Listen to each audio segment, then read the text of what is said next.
Selamat siang Ibu Nana. Selamat siang, Dok. Dengan Ibu Nana betul ya? Iya, Oh iya. Usianya berapa tahun Ibu Nana? 22 tahun, Dok. 22 tahun. Tinggalnya di mana Bu? Tinggalnya di Semarang. Tinggalnya di Semarang. Baik, perkenalkan Bu, saya Stefani, konselor genetik untuk siang hari ini. Kira-kira datang ke sini keluhannya apa Ibu? Nah, jadi kemarin saya itu periksa ke dokter Objin, Dok. Kemudian dengan dokter Objin saya dirujuk ke dokter untuk dilakukan konseling genetik seperti itu. Oh gitu. Memangnya awal mulanya itu kenapa Ibu mau ke dokter Objin? Jadi usia saya kan sekarang 22 tahun. Nah, sampai sekarang itu saya tidak menstruasi, Dok. Kemudian saya juga merasa kemaluan saya itu berbeda dengan perempuan-perempuan yang lain gitu. Kemudian saya cerita ke teman saya menyarankan saya untuk ke dokter Objin saja. Ke dokter Objin gitu. Kalau dari Ibu sendiri mungkin apakah ada keluhan tidak nyaman dengan dirinya sendiri atau bagaimana?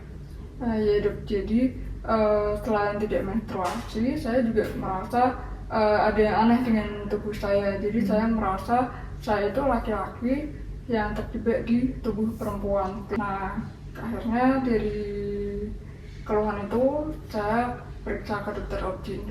Oke, saya boleh lihat surat rujukannya? Oke. Di Objin waktu itu, di dokter Objin udah periksa apa aja Bu? Jadi awalnya di dokter Objin saya menyampaikan keluhan saya terlebih dahulu, kemudian dengan dokter Objin dilakukan pemeriksaan fisik, Dok, dari pemeriksaan payudara dan pemeriksaan kemaluan. Kemudian dokternya juga melakukan USG dan menyampaikan kalau kemungkinan saya mengalami penyakit yang berkaitan dengan genetik gitu. Gitu. Mungkin saya boleh lihat hasil USG-nya Bu? Ini, Dok, untuk USG-nya. Ada dilakukan pemeriksaan hormon juga Bu? Iya, kemarin sudah dilakukan pemeriksaan hormonal. Oh ini ya Bu ya? Iya. Satu. Baik. Ini coba saya lihat dulu Bu untuk hasil USG-nya. Jadi memang ini kalau dari hasil pemeriksaan USG-nya, hasilnya ini tidak ada ovarium dan juga tidak ada uterus. Kemudian dari hasil pemeriksaan hormonnya ini terdapat peningkatan LH, FSH dan juga testosteronnya. Kalau dari dokter Objin ini, dari surat rujukannya memang mengarahkan ini ke arah androgen insensitivity syndrome. Kira-kira ibunya sudah tahu sebelumnya terkait androgen insensitivity syndrome ini? Belum tahu, Dok. Belum ya. Jadi androgen insensitivity syndrome ini adalah salah satu variasi genetik di mana pada variasi genetik ini terdapat gangguan reseptor hormon. Pada gangguan ini terdapat resistensi terhadap hormon yang dihasilkan oleh tubuh. Makanya angka hormonnya itu meningkat, tetapi tidak terbentuk organ seks yang sesuai seperti ovarium dan uterus yang tadi dari USG itu tidak ada. Untuk memastikan apakah benar ini adalah penyakit genetik atau bukan, saya izin untuk menanyakan riwayat keluarga.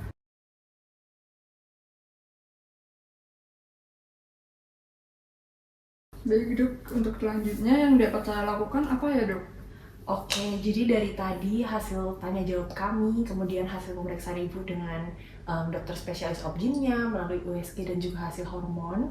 Untuk pemeriksaan selanjutnya yang saya sarankan adalah pemeriksaan karyotyping. Jadi karyotyping itu adalah memeriksa kromosom ibu sendiri. Seperti ini. Kromosom itu adalah materi genetik yang ada di setiap sel.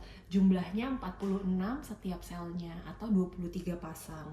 Terdiri dari 22 pasang autosom dan 1 pasang kromosom seks. 1 pasang kromosom X ini bisa XY atau XX. Kalau XY berarti laki-laki dan kalau XX artinya perempuan. Kita bisa lihat di sini ada 23 pasang dan XY artinya ini adalah karyotyping untuk laki-laki. Sementara kalau misalnya XX ini artinya karyotyping untuk perempuan. Dari penjelasan saya terkait karyotyping dan juga terkait androgen insensitivity syndrome tadi, apakah ada pertanyaan? Tidak dok, sudah jelas. Udah jelas. Oke, ini diperiksa dulu. Nanti apabila sudah ada hasilnya, akan kami kabari ibu kembali untuk kami lakukan counseling selanjutnya. Baik dok, terima kasih. Terima kasih kembali. Selamat siang Ibu Nana. Ya, selamat siang, dok. Nah baik Ibu Nana, kita berjumpa lagi ya Ibu ya. Kemarin sudah dilakukan pemeriksaan kromosom ya Ibu ya. Iya, sudah Bu. Baik Bu, untuk hasilnya ini sudah keluar. Jadi ini untuk hasil pemeriksaan kromosom yang telah dilakukan ya Bu ya. Oh iya, bisa tolong dijelaskan Bu, ini untuk hasil pemeriksaan ini? Baik Bu, berdasarkan hasil pemeriksaan kromosom yang telah dilakukan, hasilnya adalah kromosom ibu 46XY. Jadi seperti yang sudah diterangkan sebelumnya, bahwa manusia itu memiliki 46 kromosom. Nah, kromosom itu terdiri dari 22 pasang kromosom autosom dan 1 pasang kromosom seks. Di mana untuk kromosom perempuan itu adalah XX, kemudian untuk kromosom laki-laki adalah XY. Nah, dari hasil pemeriksaan, kromosom ibu adalah 46XY. Artinya, ibu perempuan, namun hasil kromosomnya adalah kromosom laki-laki. Seperti itu, Bu. Oh gitu dok, berarti kalau dari karyotyping ini saya sebenarnya laki-laki ya?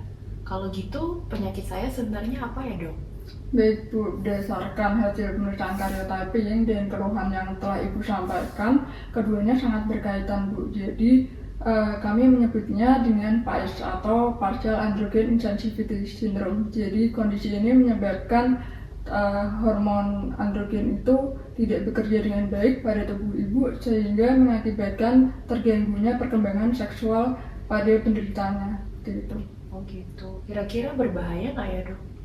Untuk resikonya tetap ada ya Ibu ya. Jadi pada penderita PAIS apabila tidak dilakukan tata laksana dengan baik biasanya dapat menimbulkan komplikasi seperti misalnya kanker testis atau dapat juga berdampak pada psikologisnya karena biasanya pasien dengan PAIS merasa tidak percaya diri dengan kondisi tubuhnya juga bisa menurunkan fungsi sosialnya seperti itu Bu.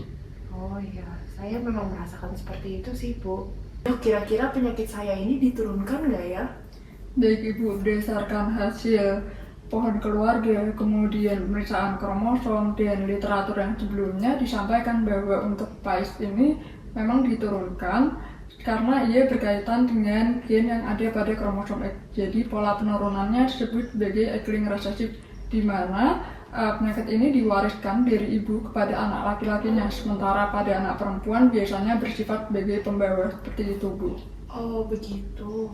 Kira-kira saya ada kemungkinan menurunkan kepada keturunan saya nantinya nggak ya dok? Untuk masalah apakah keturunan ibu selanjutnya akan mengalami keluhan yang sama atau tidak, saya belum berani memastikan ya Ibu ya. Karena dari pengalaman yang sebelumnya, pasien dengan PAIS itu biasanya infertil atau sulit untuk memiliki keturunan. Jadi apabila ibu berencana memiliki keturunan, saya sarankan untuk berdiskusi terlebih dahulu atau konsul dengan dokter spesialis obgyn terlebih dahulu seperti itu Bu. Oh begitu, berarti saya butuh untuk konsultasi kepada dokter spesialis obgyn saya lagi ya? Iya betul Bu. Oh iya. Dok, kebetulan ini saya kan memang rasanya kurang nyaman dengan tubuh saya sendiri. Kira-kira tata laksana yang bisa ditawarkan biasanya tuh apa ya dok? Jadi Bu, untuk penderita PAIS itu biasanya diberikan opsi untuk melakukan operasi penggantian jenis kelamin. Namun untuk tata laksana yang lebih lanjut, kami akan merujuk Ibu ke psikolog dan tim multidisiplin terutama dengan dokter ahli bedah karena perlu dilakukan diskusi agar tata laksananya menjadi lebih terarah. Dan berdasarkan pengalaman sebelumnya bahwa pasien yang akan melakukan operasi penggantian jenis kelamin itu akan dilakukan observasi terlebih dahulu selama 1-2 tahun untuk beradaptasi dengan jenis kelamin yang diinginkan. Jadi misal ibu berkenan untuk berubah menjadi laki-laki, nanti akan dilakukan adaptasi selama 1 tahun untuk menjadi laki-laki, baru kemudian dilakukan operasi penggantian jenis kelamin. Karena apabila operasi itu dilakukan, maka tidak bisa dikembalikan seperti keadaan yang semula, seperti itu Bu. Oh begitu. Baik-baik Bu. Terima kasih Bu atas informasinya.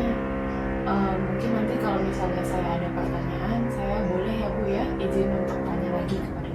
Baik Bu, kami persilahkan Ibu untuk menghubungi kami kembali apabila ada informasi yang ingin diketahui atau ada rencana yang akan dilanjutkan.